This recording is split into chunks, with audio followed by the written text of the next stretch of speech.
It is episode number 76 of the Gashouse Gang, presented by Saliga Heating and Cooling and by Game Day Men's Health. Alongside of Pauley Miklasz, I'm Matt Pauley. I am coming your way from Jupiter, Florida, and Cardinals spring training, where it was chilly today. We're only getting up to 71, Bernie, with a little bit of a clouds are in the sky. There's a little bit of a breeze. So most of the assembled media wearing long sleeves today at camp.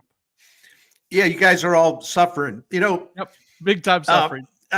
All I'm going to say to that is I'm a hermit who stays indoors like 365 days a year pretty much. So it ain't bothered me because Saliga Heating and Cooling, wherever I am in the house, it's nice and warm.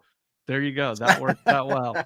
So we've got a lot to get to on the program today. As always, if you want to comment in, you can do so by just leaving whatever you're watching on. Just leave a comment and it comes to us. Hopefully you are subscribed to our YouTube channel at KMOX Sports. Also, hopefully you are subscribed to Bernie's YouTube channel at The Bernie Show. There's no limit in how many channels you can be subscribed to. So go subscribe to Bernie, subscribe to us, and we'll be in good shape, ready to go. Matt, just really quick, and I guess this is cross promotion.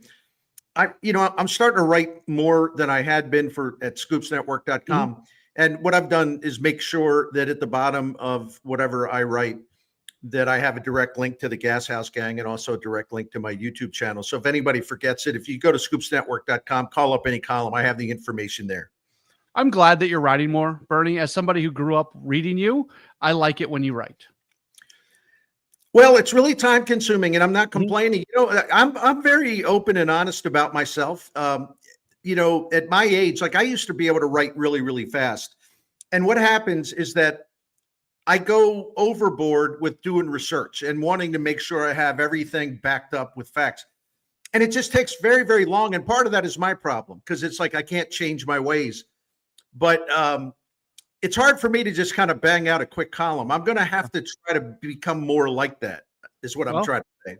Just I think a lot of people enjoy your writing for whatever. And you know that. I'm not telling you, I'm not breaking any news. So. I appreciate that. And I didn't mean to like go off in a weird direction there, but just like to explain myself.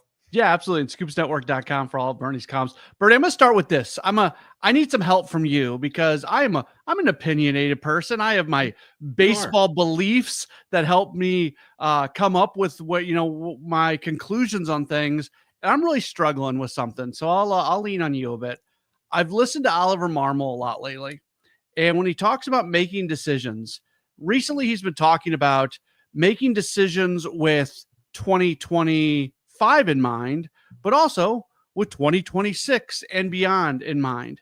And when the Cardinals were talking about doing the full reset and the youth movement and everything, I was all in on that. I saw so many benefits to that. If it meant they had a tough season this year, I was willing for that. When Mo and Arenado came back and we started talking about, maybe this team's going to be a little bit better. You've got the veteran pitching staff. Okay, I can go along with that. Maybe they'll contend for the division this year. That would be kind of fun.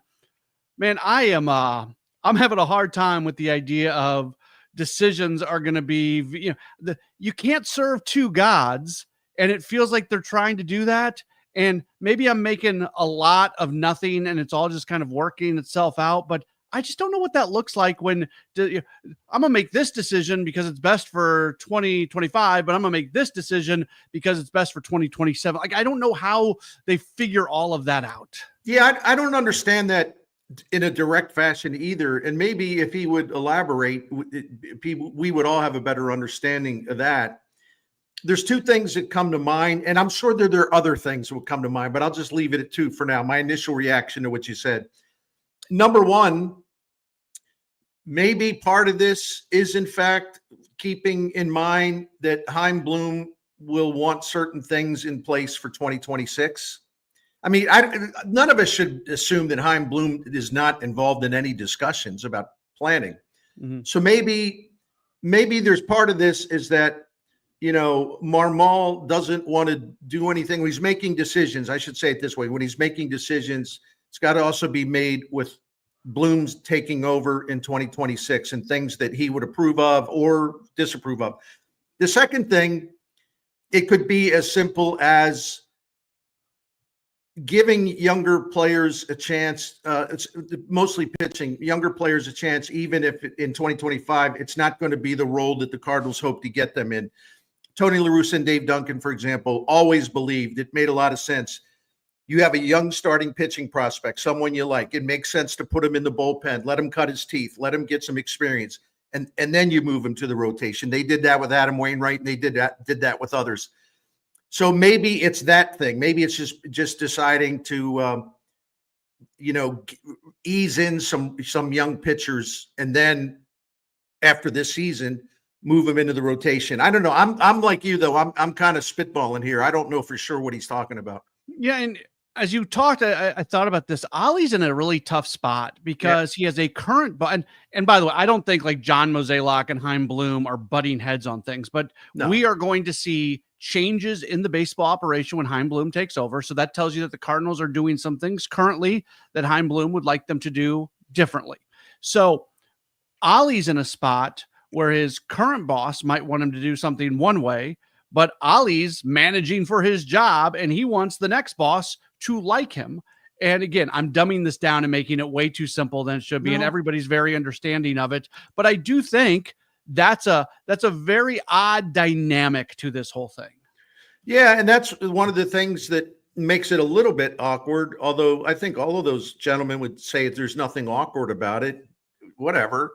But I do think in that context, you're so right that this is a tough situation, kind of a weird situation for Marmol, because of course he has to keep 2026 in mind, because you're right. It's like he is trying to make, go along with, well, he and Mozeliak are on the same page about some things. And they agree on most things, and disagreement is actually part of what works now between front offices and managers.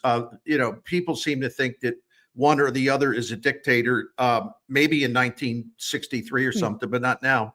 But anyway, so he and Mo may have an understanding about what would be best for 2025 in terms of personnel. But does that coincide with what Bloom thinks in terms of what would be best as he takes over in 2026? It's a tricky terrain to kind of navigate. I think if I'm in that spot and it does become a little bit contentious at some point, if I love my job at KMOX, if all of a sudden my boss is going to be leaving at some point and I know who the next boss is going to come in, I think human nature is do enough that you make sure that your current boss doesn't like fire you, right? But at the same time, do enough that the next boss thinks enough of you that they're going to keep you around. Well, that's right. And also just to keep the dialogue open, make sure you're communicating with both bosses. Boy, what a pickle this is in. What a pickle this is for Oli Marmol. And, just one brief aside that is related. Wheeler and I especially go bananas on the idea that you do too, but he and I are like just won't shut up about it, about Oli seemingly, and we could be wrong, seemingly wanting to put defense as the priority in center field and behind the plate. Again, we could be wrong about it, and we never shut up about that.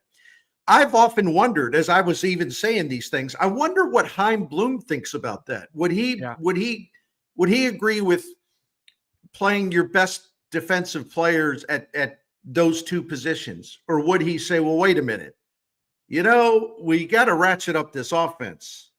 And Lars Nootbaar would not embarrass himself in center field. He'd be fine. And and same with Herrera. Well, we got to give him a chance. Hey, we got to give him a chance to catch a lot. He's worked hard on this throwing, and he's got to play. Now it's time for him to play a lot. I'm starting to think is going to happen? I'm starting to think that it's going to be Alec Burleson who's going to be the odd man out. That Gorman's going to get most of the time at DH, Donovan's going to be at second, and they're going to have Siani in center field. Sometimes we just assume Burleson as the DH and we're doing this Nootbaar versus Siani thing. I think it's more, I just, in injuries and other things and who's playing well at any given moment can change stuff. But and we'll start seeing lineups getting written out here. And I know a Grapefruit League lineup doesn't tell the whole story, but it tells a little bit of the story. We'll start seeing some lineups built out here. But I'm just starting to feel like it might end up being Alec Burleson, who is the guy who gets the shortest end of the stick on this one. Well, you're right. And I want to like simplify it for my own mental health. In other words, because once I get going down this rabbit hole of talking about all the variations, I'm going to try to keep it really simple. If the Cardinals decide that Nolan Gorman is going to spend a lot of time at DH, maybe not exclusively, but a lot of time at DH, every time Gorman starts at DH against a right-handed pitcher, right? That means Burleson is not starting against a right-handed pitcher. And they're reluctant to put him in the outfield, although I think he'd be okay in left field for some starts. And, Contreras is the first baseman. And Contreras will be the first baseman. And Contreras will need some days off, and Burleson could get some DH turns. He could, play a little left field, play some at first base. But the bottom line is, if Gorman spends half of the season, let's say, as a DH, then that's one spot for Burleson that disappears, or let's just say 50% of that disappears for Burleson, an avenue to get him in the lineup. It's the Gashouse Gang. We are presented by Game Day Men's Health. And Bernie, we are also brought to you by Saliga Heating and Cooling. Yeah, and I want to give a shout out to Game Day too. I know that's Wheels thing, but they do a great job. So we want to take care of our sponsors. But I want to take care of Saliga Heating and Cooling because you know why? They've taken care of the Miklasz family for the last 16 years. They've been taking care of St. Louis family since 1927. 4 generations of Saligas have been operating and owning this family business down in South City, right on Gravois, still the same building. But, the bullet points are this: 100% integrity, honesty, professionalism, class. And when they come into your home, they'll look at your situation and they will work with you. And they're not trying to make the kind of move that would result in the most expensive thing for you. They're going to look for solutions that are cheaper, but will work. The other thing is they're an independent American Standard heating and air conditioning dealer. You can always count on American Standard equipment. And the final thing I'll say is go to SaligaHeatingandCooling.com. SaligaHeatingandCooling.com. You'll find the phone number. What's on our screen right now too. And also take a look at the Priority Club. It's a maintenance program that will absolutely work well for you because it has worked very well for us. SaligaHeatingandCooling.com. Thank you. With Pauley Miklasz, I'm Matt Pauley. I'm continuing to come your way from Jupiter, Florida. Short day today for the team as they get ready for their Grapefruit League opener tomorrow against the Marlins. So we only had one pitcher throw live BP today. That was Michael McGreevy. Watched him for a little bit. He got what was essentially 2 innings, I believe, in there. A few bullpen sessions were thrown, but it was really a light morning. And yesterday was a day where they were out on the Roger Dean field. So things are ramping up. We talked about this yesterday, Bernie. We were kind of laughing about it, how these things in spring don't really matter. For some guys, they are battling for jobs. And whether it's things that happen in games or whether it's stuff that's going on in the backfields and they're being tracked, there are guys who are fighting for jobs. And this next month is really, really key for them. Is there a guy or two that you're maybe interested in or you think has a lot at stake here over the next month as guys try to position and jockey for roster positions? No, it's a great question, and it's a relevant question because spring training reps in exhibition games really do matter to some players and pitchers a lot more than others, and that's the people that we should kind of focus in on. I don't want to go nuts here and just start going through 20 players, and I'm not, but the bullpen is an area that interests me. Kittredge signed with Baltimore. I know that the Cardinals still have a lot of their bullpen arms back. Don't get me wrong, but you have to go through a lot of relievers, and you have to have more relievers available. And so, if they see a Tekoa Roby and they say, "Man, his stuff would really play in the bullpen," he could become a factor in their bullpen planning. It doesn't mean that they will never use him as a starting pitcher in a future season. But a guy like Roby could jump in there. And there are other relievers. My point is I didn't want to go through a real long list. I think Thomas Saggese obviously is someone I'm curious to see. This is like a challenge for him. This is a showcase for him. what will he do? That's another one. I'm always curious about Victor Scott, who not only wants to make the team, but he wants to change the view. Possibly the Cardinals looking at him as like, this guy could play center field for us right now. I don't know that it would be that dramatic, but I think he's a key guy. And one other one that I would mention, and the young starting pitchers, obviously. Another guy I would mention is, when they acquired this Michael Hellman from the Twins, it was kind of like a shrug move, right? But the more you think about it, I'm not saying the Cardinals made some great trade, but the more you think about it, they do need a right-handed bat, like a utility player, a right-handed bat who can also play some center field. And Hellman can play several, right? And shortstop. And shortstop. Yeah. Thank you. Yeah. See, thank you. And he can also play some other positions. So the point is that you can see a fit for him on this roster. But one way he can really make it a fit is if he really impresses the people making the decision. Look, Mason Wynn's going to play a lot. Right. There's a good chance he leads the team in starts this year, as he should. But if there's not the plate appearances for Thomas Saggese because Nolan Arenado is on the team and he goes to Memphis, you got to figure out who's going to be your backup shortstop.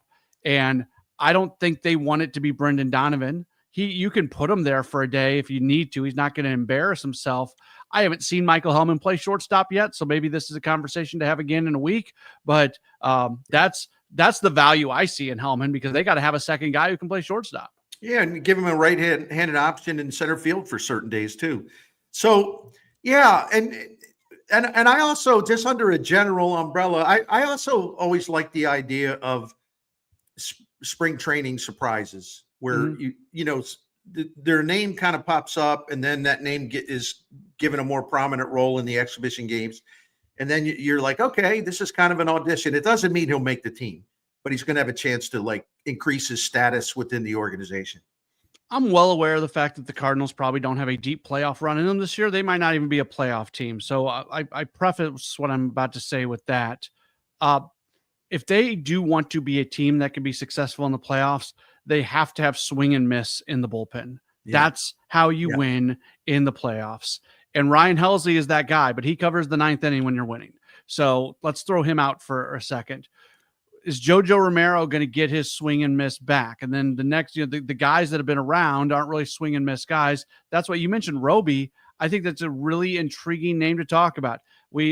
At some point, does Tink Hens find himself in the bullpen? Another, Chris Roycroft is somebody who showed up last year. I think he can turn into something, and he's got the ability to induce swing and miss, and he's a high velo guy. So those are the profile of pitchers that, Ryan Fernandez certainly had it last year. Matthew Liberatore can strike out a guy if he needs to, but that's what I want to see more of. And that's probably what I'm most interested in, because I want to see this team develop a bullpen that can strike guys out. And, in his career, and I'm going to say his name wrong, you can help me on that. The guy they got from Toronto for the young, Matt Swanson. Yes, Swanson. Whatever. Yeah. Swanson. Listen, in his minor league career, because I checked the numbers, he didn't have a lot of great strikeout stuff, but it started to come last year, and it really came in the Arizona Fall League.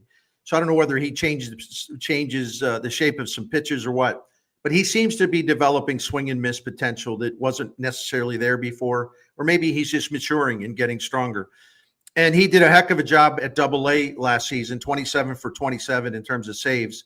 Now, if all of a sudden he's striking people out in spring training, I'm not saying he's going to make the team. What I'm saying is he will move up in terms of their list of okay, who do we have we can turn to if we need a reliever who's in our system?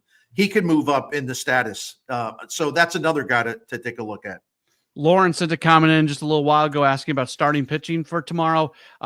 Bernie, the plan tomorrow is going to be Eric Fetty for 1 inning, and then Matthew Liberatore is going to come in and cover 2 innings after that.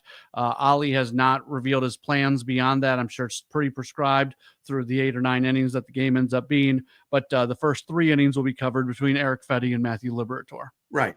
And I'm always curious in watching Libby, and just the fact that they're going to use him for a couple innings, and technically they're stretching him out. I think it makes sense to stretch him out in spring training because it doesn't matter. And he's a real key piece to this team, this bullpen in 2025. There's no doubt about it. This is the Gashouse Gang. We are presented by Game Day Men's Health and also by Saliga Heating and Cooling. Bernie, Katie Wu wrote something in The Athletic where it was very interesting because she basically told the story of what happened from start to finish with Nolan Arenado. Starting, I guess there was a conversation in Denver between John Mozeliak and Nolan Arenado right in the final week of the season last year, where that's where Arenado was informed about the direction the team was going, and they found out whether or not he'd be okay being traded. And it takes us all the way to the day that Arenado reports. Social media is having a big reaction to it because there's a thing in there that says that, sides were frustrated with each other when he decided not to accept the trade to the Houston Astros because the Astros had been on his list of teams. But then after they traded Tucker and it looked like they weren't going to sign Bregman, Arenado started to rethink the direction that the Astros were going.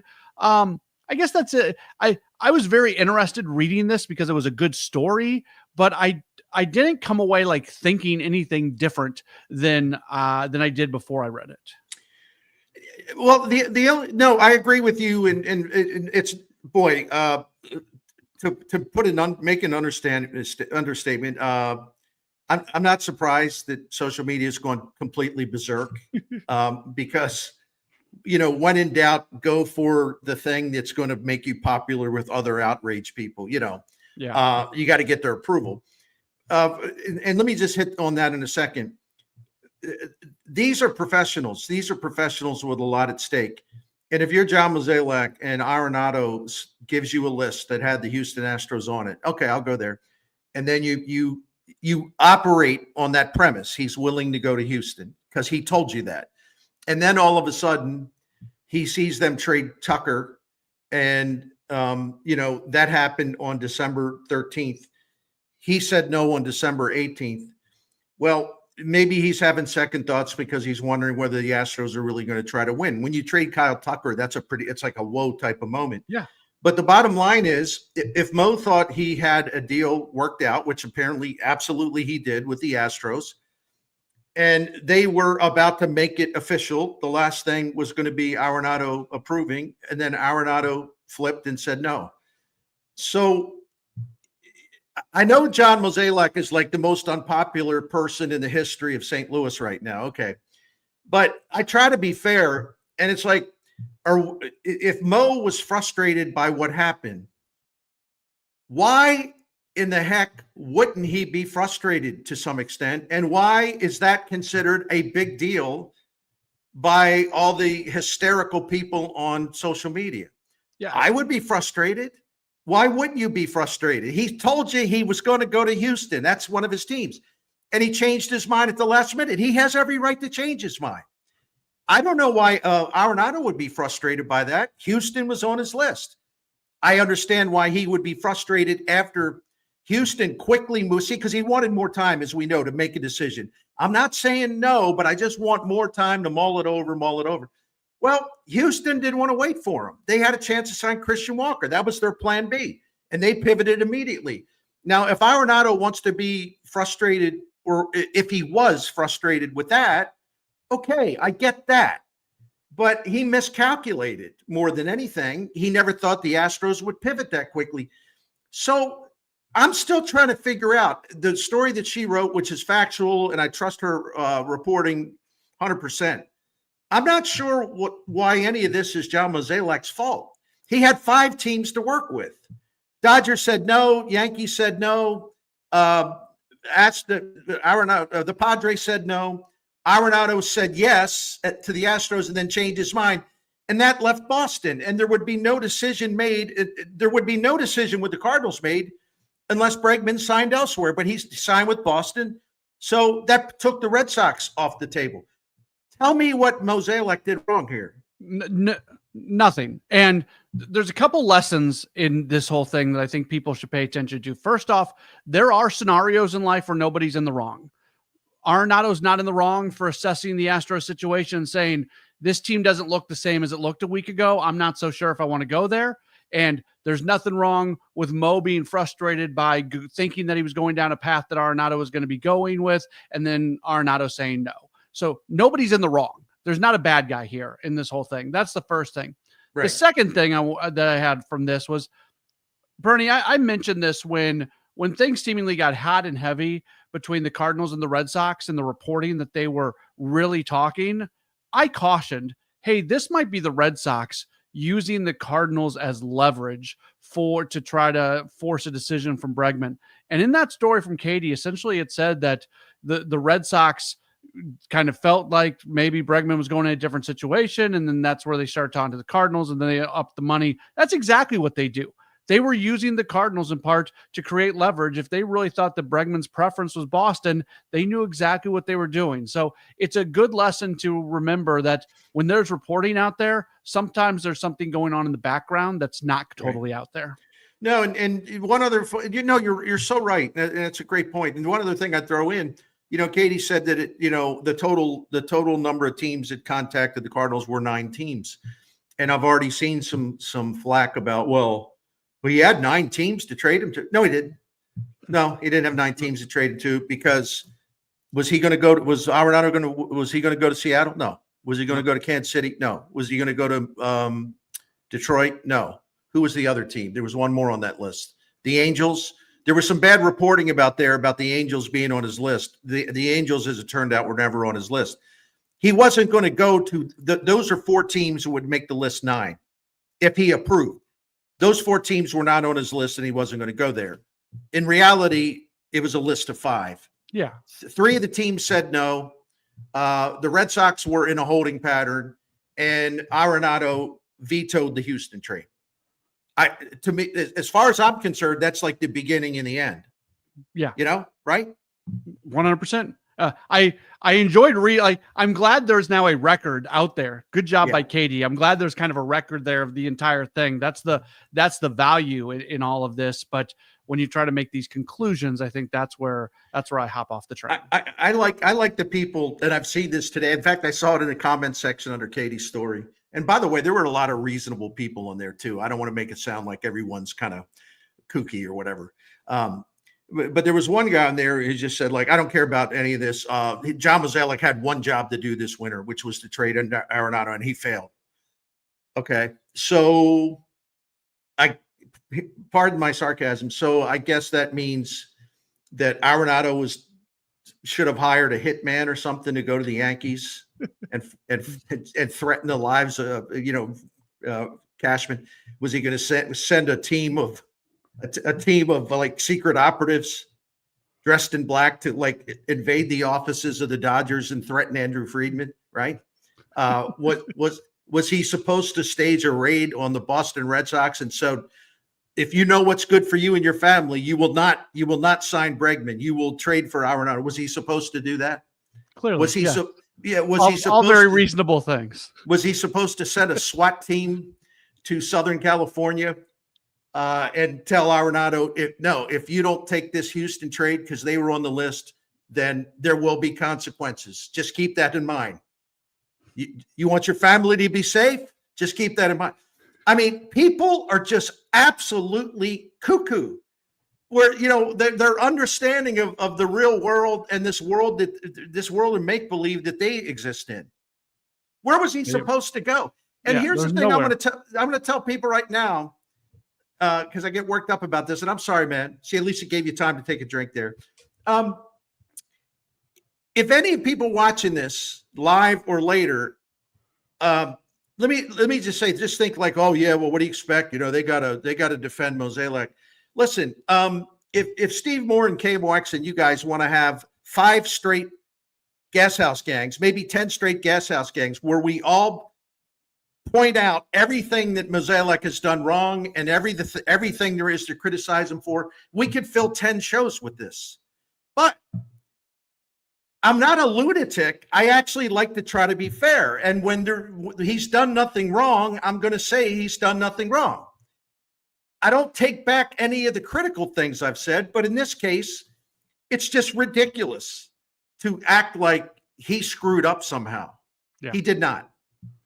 Alongside of Bernie Miklasz, I'm Matt Pauley. We are presented by Game Day Men's Health. Bernie, I know you always like to talk about our other sponsor as well, and Saliga Heating and Cooling. It's funny, Matt. You always throw this to me after I'm hot under the brow there. It's just got to get the air conditioning on. No, I'm just kidding. Saliga Heating and Cooling is fantastic. And they've been serving St. Louis since 1927, the same family.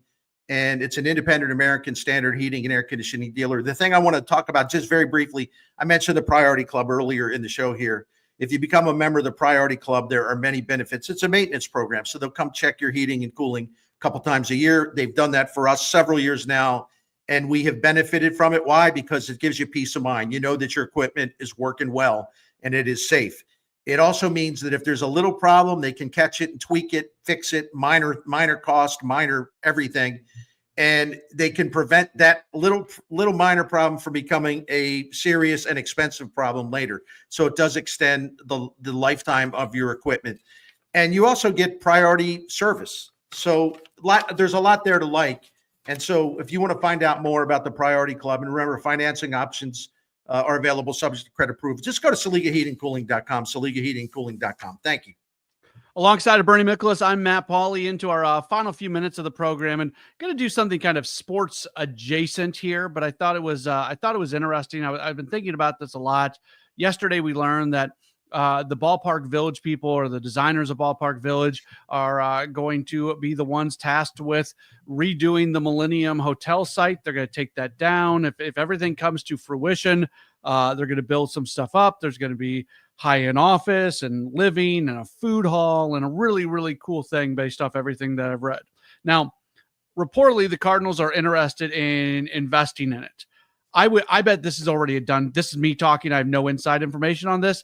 If the Ballpark Village people are involved in this, I would guess that the Cardinals have always been involved in this at some point, because geographically it makes so much. You can almost connect Ballpark Village to this and extend out the footprint of everything that they've got going on. So I would assume that the Cardinals have always been involved in this. But it did get me thinking, Bernie, do professional sports franchises have, I'll use the term moral obligation because I can't come up with a better term, but moral seems to be a little high horse for this, but do they have a moral obligation to invest in the communities they work in? Because this Millennium thing could be really cool and could really help out downtown, and the Cardinals could be a big driving force behind it. I think it's one of those complicated things, and I think there's a couple different answers. I think that a team that is in a city, especially that's passionate about baseball, and there's a lot of reasons,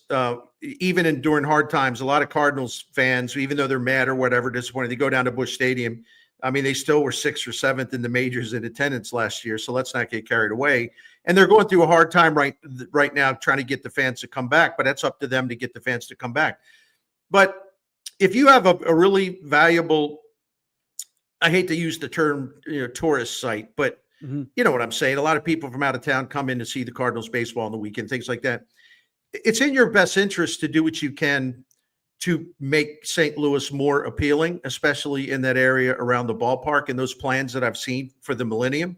Wow. I mean, if that stuff's accurate and it actually happens, that is a wow reaction for me. That on the riverfront and towering over, right across the street, just about from Busch Stadium, or a couple blocks away, that would be a magnetic addition to St. Louis City. And I say that as a St. Louis resident who is often frustrated by a lot of things.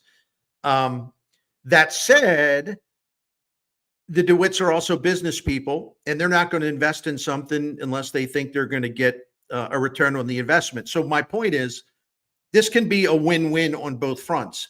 They make the area around the ballpark more attractive. They elevate some of the issues about St. Louis and people not wanting to come downtown, because now instead of some big, ugly, abandoned property, you could have this incredible hotel complex going up.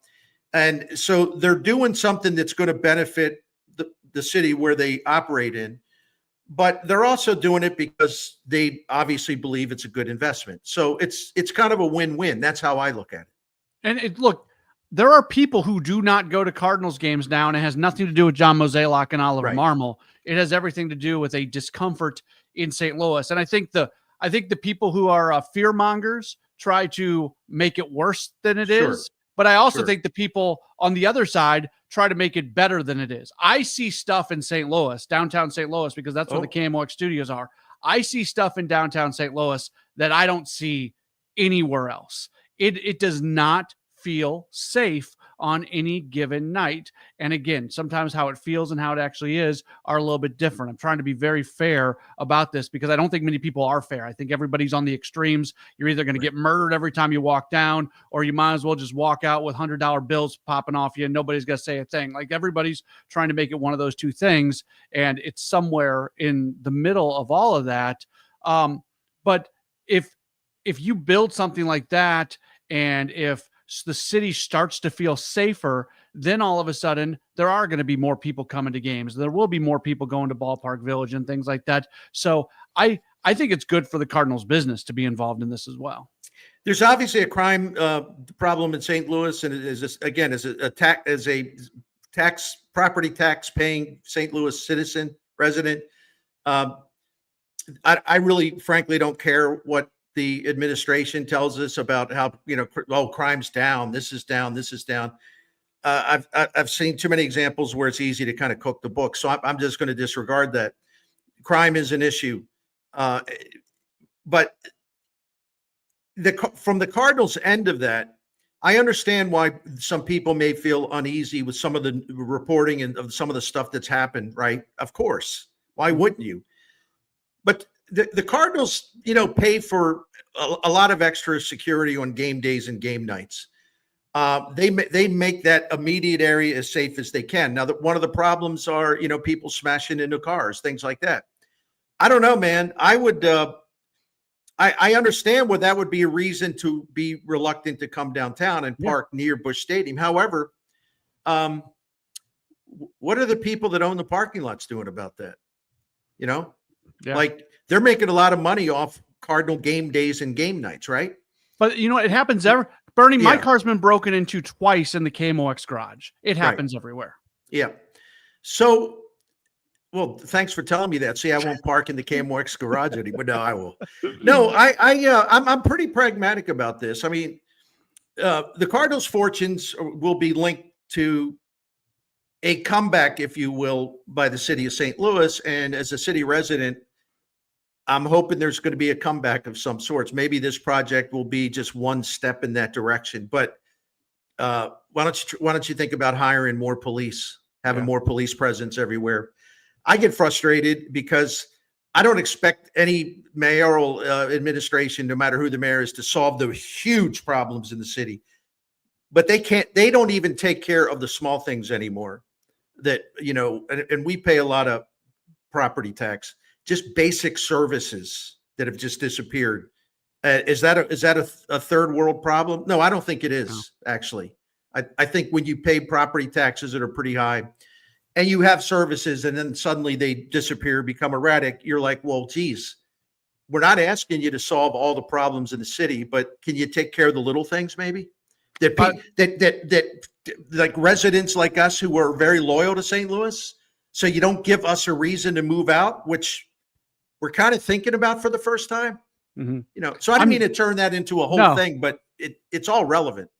I'm not a city resident, but I pay payroll tax, significant payroll tax, because I work. I think I should have a vote, by the way. If I'm going to pay taxes to the city of St. Louis, I should be able to vote in St. Louis. That is literally taxation without representation. I kind of like that idea. Yeah. If you pay payroll tax in St. Louis, you should be able to vote for some things in St. Louis. Yeah, because in theory, you're helping people like the Miklasz family. There you go. But the problem is we don't get the basic services anymore. No, sorry. So, I don't pay enough payroll taxes, evidently. That's right. Like, I'm going to triple it. Paulie, you're going to pay 3 times. You just muted yourself, Bernie, somehow, some way. Okay. Did Mayor Jones get into your computer? I'm kidding. Okay, anyway. Oh, well, on that note, I think that's going to wrap things up here for the day. I do encourage you to check out Bernie's YouTube channel at The Bernie Show, daily videos that he puts up going deep on topics. I'll be with you for Sports Open Line tonight, or you've already heard me on Sports Open Line if you are listening to this and you're like, you know what? That was a good show tonight. Thank you for saying that. And real quick, I'm going to do 2 videos today as soon as I'm done. One thing on the Arenado situation that we talked about. The second thing will be on Jordan Binnington saving Awesome. Canada's bacon Yeah. last night in overtime in the Four Nation Tournament Championship. Bernie, great stuff. Have a wonderful weekend. We'll talk to you next week. Thanks, Matt. You too. That's Bernie Miklasz. I'm Matt Pauley. It's the Gashouse Gang presented by Saliga Heating and Cooling and Game Day Men's Health.